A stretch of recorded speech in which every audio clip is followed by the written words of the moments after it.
Touliard. Madagascar tour pour Jésus. Taona goavana itoriana filazantsara sy hamonjena fanahin'olona maro be iarahana amin'ny pasteur Rits Randrianandianina. Tongava Ray Jesosy.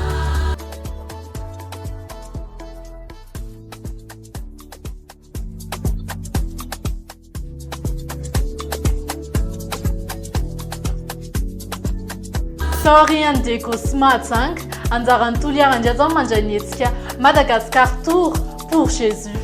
Ho hitasiraisinao mandritry ny fotoana io ny famonjena, ny fanafahana amin'ny asan'ny devoly, ny fahagagana. Fanasitrarana amin'ny karazana aretina rehetra.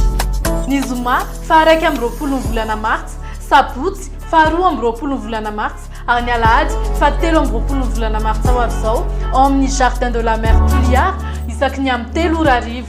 Telo andro ahitanao ny voninahitr'Andriamanitra. Ny zoma fa 1 sabotsy fa 2 ary ny alahady fa 3 volana Martsa.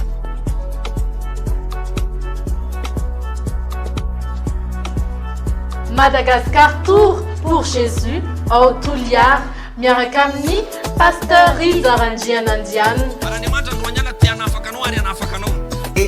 Tianao Jesosy mitoriny tapitrano zany mitory ny fitiavan'i Jesosy ny olona izay tsy afaka ataony ho any mangingina ny fiverenan'i Jesosy ny marao any lanitra sy ny miverena amin'Andriamanitra tsy azony afenina ny manasitrana marary hoe tsy aseho eto aseho ary atao eny tapitrano.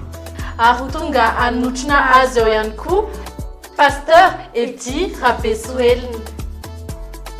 Toerana Jardin de la Mer isaky ny amin'ny 3 ora hariva. Tongava maro entaniny namany ny havany ireo manana aretina na olana saribahana. Velona Jesosy.